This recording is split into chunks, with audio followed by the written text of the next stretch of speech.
It's always disheartening to search for something and not find it. He turned to me one day and he said, "Mom, if a plane got lost in this jungle, it would never be found." I didn't know that those words would turn out to be prophetic. A Bryant, Alabama native who crashed his plane in Venezuela 2 weeks ago is now the object of a major search. Capitán, por favor, si puede repetir el mensaje, repite con calma, por favor. It's thousands of miles away from here. I don't have any connections down there, any kind of resources. And she looked right at me and she said, "Bob, do something. Find Bob." There it is, heading 270. We're not exactly lost, we just don't know exactly where we are. When you hear some of the hair-raising stories of situations that he's gotten into and then gotten out of, you know, with his piloting. And so it's hard for any of us to believe that he just piled it up in the jungle. You just wished you had another 1,000 feet out there, you know, you just relax, take off, you know, land, just coast in like normal flights. None of that out here.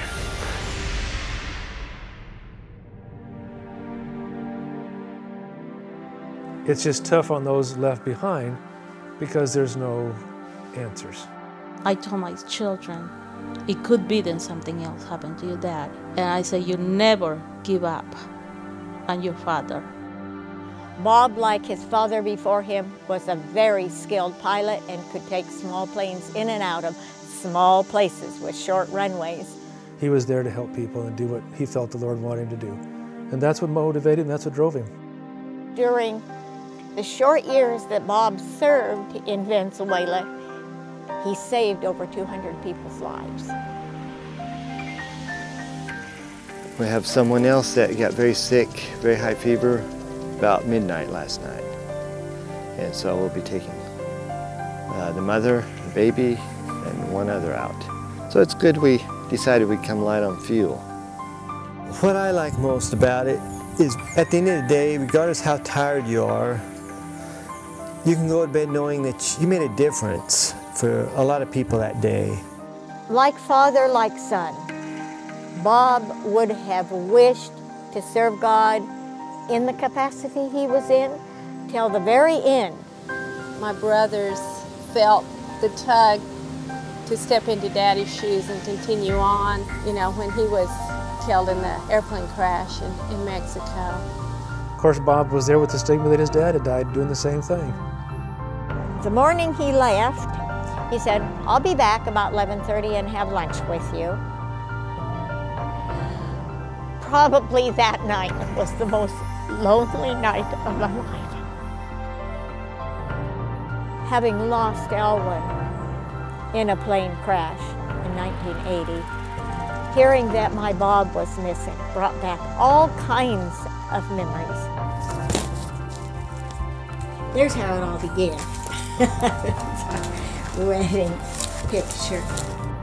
If the engine goes out on a plane and you can't get it restarted, there's only so far you're going before that thing's going down. So there's all kind of stories that are going around about possible, you know, that they were abducted or kidnapped or hijacked or whatever, you know, but it's also a very real possibility that they, you know, that they crashed out there. It's just a huge, huge jungle. So at one point we had, I don't know, I think 60 people that were trained, that were searching through column by column, going through these satellite images, looking for anything that might be part of a plane, and then we would send down the ones that looked most like something to the civil protection, and they would fly out and search them. Then we kind of drew that to a close because we had gone through all these images and didn't find anything that would turn out to be anything. So now it's just a core team, but the core team's still committed. At the time of Elwyn's accident, my boys insisted that we hike up to the site, and we did. And we brought the motor back so they could see for sure for themselves what had happened, why their dad had gone down, knowing there had to be a mechanical reason, there would be no other reason. Bob was one of my best friends. Literally, I don't think I've ever met anybody that could do more things than he could, except he couldn't spell. And so I used to tease him and say, God had to keep something back from you or you'd become vain, you know. What the team's doing right now is working on developing an unmanned aircraft. It'll be outfitted with cameras and sensors and autopilot flight controls so that we can be able to identify points of interest that may be the crash site. So as we're flying along, it's looking down and looking back up, right? Or reflecting back. And so if it sees an anomaly, like Brian was saying, we'll log that data point. This goes to the antenna. This is relative signal strength. Here's our target for our first experiment here. A steel garage door. We're going to see what happens when we bounce the signal off of the... Definitely drops off there. We are getting reflection off of that. Are you encouraged? I am encouraged. My little girl, she sometimes is like, Dad, how come you haven't found him yet? You know, he's taken all my kids flying, including my daughter, Katie, who's in a wheelchair. So my kids all want us to find Bob Norton. Kelson, my little 4-year-old, thinks that Venezuela is my friend, and so I'm going to go see Venezuela again. And so my kids all know Bob, and they've known him. They grew up around him. How do you stop searching for your friend? I don't want to stop, and I don't know how to stop.